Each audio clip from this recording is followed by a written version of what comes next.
आरक्षण उपवर्गीकरणाविरोधात नांदेडमध्ये ऐतिहासिक महामोर्चा।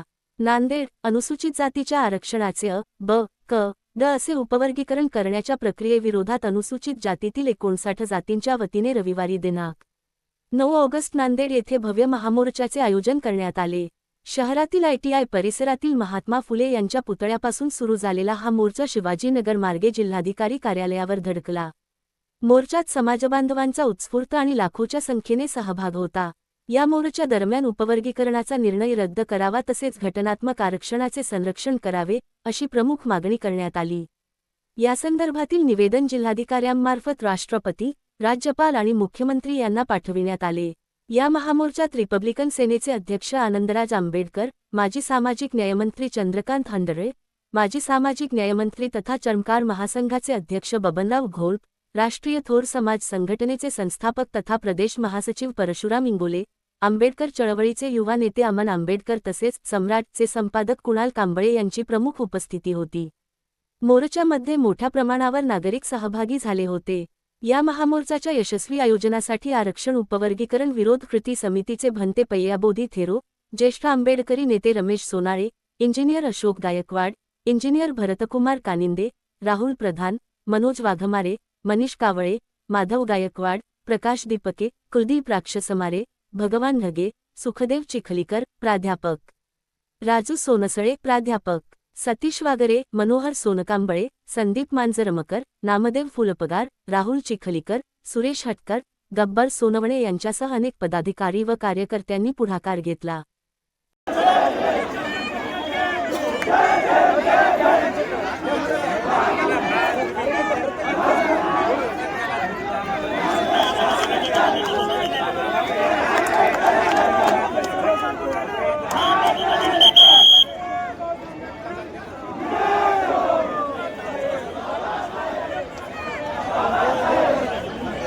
डॉक्टर बाबासाहेब आंबेडकरांचा, डॉक्टर बाबासाहेब आंबेडकरांचा, शाहू महाराजांचा, संत रोहिदास महाराजांचा,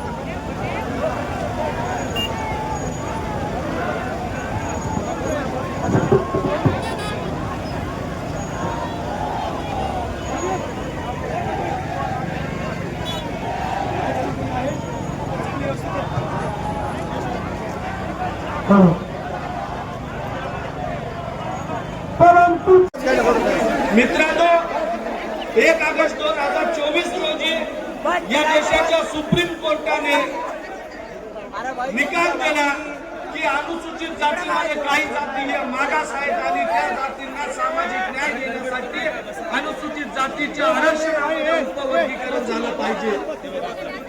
हे असंविधानिक होतं, हा निर्णय असंविधानिक होता। 7 बेंच केला राज्य सरकारने हा अहवाल गोपनीय ठेवून आज नांदेडमध्ये आपण जे उपवर्गीकरण विरोध मोर्चा आयोजित केला त्याबद्दल सर्व कमिटीचे आभार मानतो आणि खास करून आपण सर्वजण उपस्थित राहिलात आणि एवढा मोठा प्रतिसाद दिला त्याबद्दल तुमच्या सर्वांचे सुद्धा आभार मानतो। मी जास्त काही बोलणार नाही, पण फक्त एकच सांगेन, वेळ बदलतो, काळ बदलते आणि आता वेळ बदलायला लागलाय। आधी इकडचे सत्ताधारी लोक फक्त बाबासाहेबांना एका जातीचे मानत होते। आज आपण सर्वजण बघत असाल, गल्ली ते दिल्ली फक्त एकच नारा आणि एकच माणूस अख्ख्या जगामध्ये त्याचं नाव होते, ते म्हणजे डॉक्टर बाबासाहेब आंबेडकर। आपल्या बापाने एवढं मोठं कार्य केलंय, आपल्या बापाने एवढं मोठं कार्य केलंय की इकडचे मनुवाद असतील किंवा कुठलेही वाद असतील ते लोक त्याला कितीही दाबायचा प्रयत्न केला, पण तो नेता कधीच दाबला जाणार नाही। मी आजच्या तरुण वर्गांना एकच सांगतोय, आज सगळे तरुण मिळून एक आलात, इकडच्या धर्मेंद्रचा राजीनामा घेतला. आज आपल्या सर्वांना एक होऊन इकडचा नरेंद्र असेल, इकडचा देवेंद्र असेल किंवा इकडच्या अख्ख्या देशातला कुठलाही दलिंदर असेल, त्याला आपण घरी बसवल्याशिवाय राहणार नाहीये.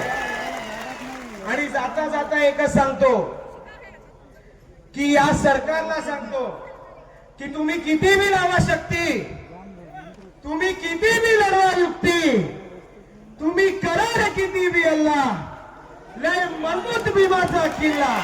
आणि सर्वांना जय भीम, जय संविधान. आंदोलनं सुरू केलेली आहे. महाराष्ट्रातल्या प्रत्येक कलेक्टरला निवेदन देऊन आम्ही निषेध नोंदवलेला आहे. मी आपल्याला सगळ्यांना सांगू इच्छितो, आपल्या ज्या एकूण 60 जाती आहेत त्याच्यापैकी काही एखाद्या 2 माणसाला काही वाटलं असेल म्हणून करता येईल, त्याला समजून कसं सांगता येईल हा किती मोठा धोका आहे, याबाबतची जर समजून सांगितलं तर निश्चितपणानं सगळ्यांच्या लक्षात त्या नरेंद्र मोदींना चहा विकता विकता पंतप्रधान बनवणारे आणि एकनाथ शिंदेना रिक्षा चालवता चालवता मुख्यमंत्री बनवणारे तथागत आणि बोधिसत्व महामानव या देशाचा खरा म्हणजे एक अत्यंत बुद्धिमान, ज्याला सिम्बॉल ऑफ नॉलेज म्हणून अमेरिकेमध्ये ज्याची ज्याला म्हटलं जातं ते बोधिसत्व महामानव डॉक्टर बाबासाहेब आंबेडकर यांच्या प्रतिमाना त्रिवार वंदन करून आज पहिल्यांदा मी नांदेड खरं म्हणजे नामांतराच्या वेळेला अत्यंत पेटलेला हा जिल्हा आहे. पूज्य डॉक्टर बाबासाहेब आंबेडकरांनी अस्पृश्यतेच्या विरुद्धचा जो लढा सुरू केला, महाडच्या चौदार तळ्याचा सत्याग्रह केला, काळाराम मंदिराचा सत्याग्रह केला की आम्ही माणसासारखी माणसं आहोत, आम्हाला तळ्यावरचं पाणी पिऊ द्या, आम्ही देवाला नमस्कार करू शकत नाही म्हणून काळाराम वर्गीकरणचा प्रतिनिधीचा सदस्य म्हणून इंजिनियर भरतकुमार साळुंखे सांगतो की महात्मा फुलेंच्या पुतळ्यापासून शिवाजीनगर, छत्रपती शिवाजी महाराजांचा पुतळा आणि शेवटी या मोर्चाची सांगता कलेक्टर ऑफिसच्या समोर.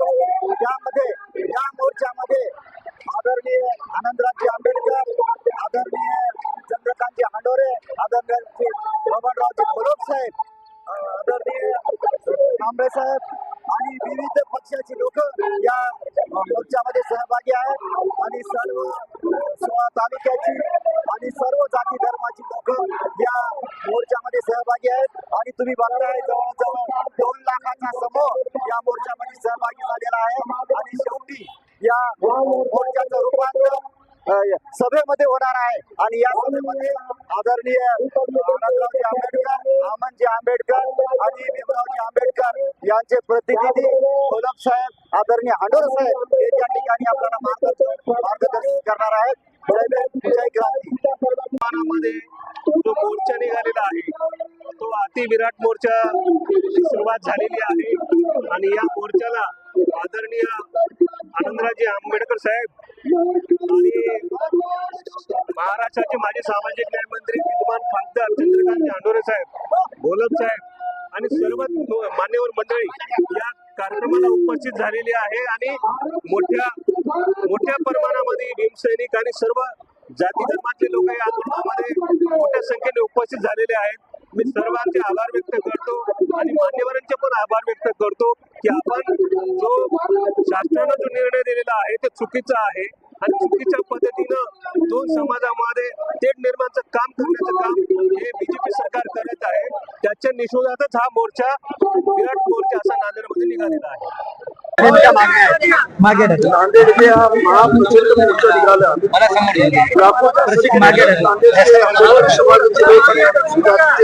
सर्व 19 जाती आज इथे उपस्थित होत्या. सरकार जो उपवर्गीकरणाचा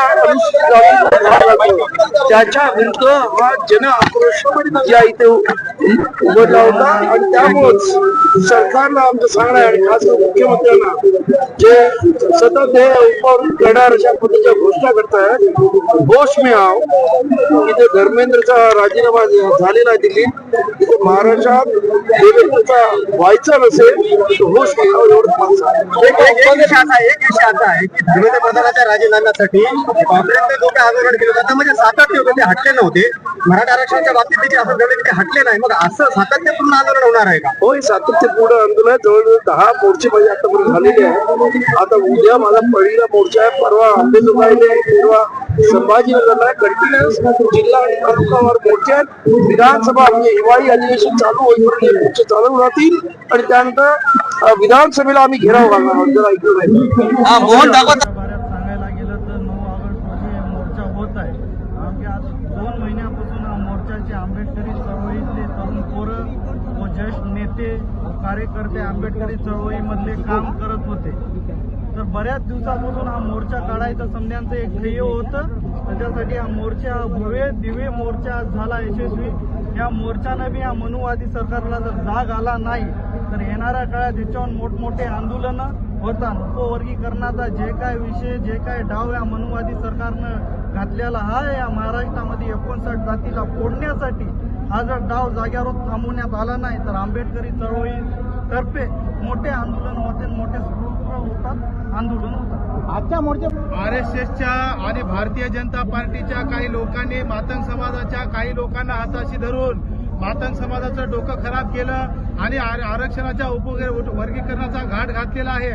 आज बहुसंख्य मातंग समाज हा आमच्या सोबत आहे. आजच्या या मोर्चामध्ये बहुसंख्य मातंग समाज आमच्या सोबत होता.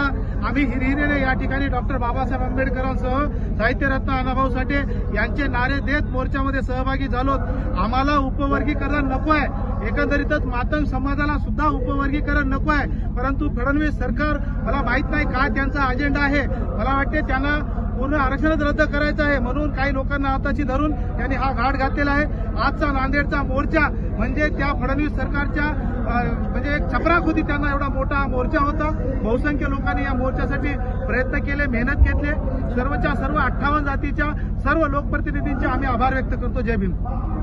आहे आतापर्यंत शांततेत होतं आणि भविष्यात शांततेमध्ये राहीलच. परंतु जे फडणवीस सरकार जाती जातीमध्ये भांडण लावून या महाराष्ट्राला अशांत करण्याचं काम करत आहे. फडणवीस सरकारने होशमध्ये येऊन हा जो निर्णय आहे तो बंद करावा, अन्यथा याचा परिणाम फडणवीस सरकारला येणाऱ्या काळामध्ये भोगावा लागेल एवढं मात्र निश्चित आहे. मध्ये मतभेद निर्माण होणार नाहीत याची आपण काळजी घेतली पाहिजे.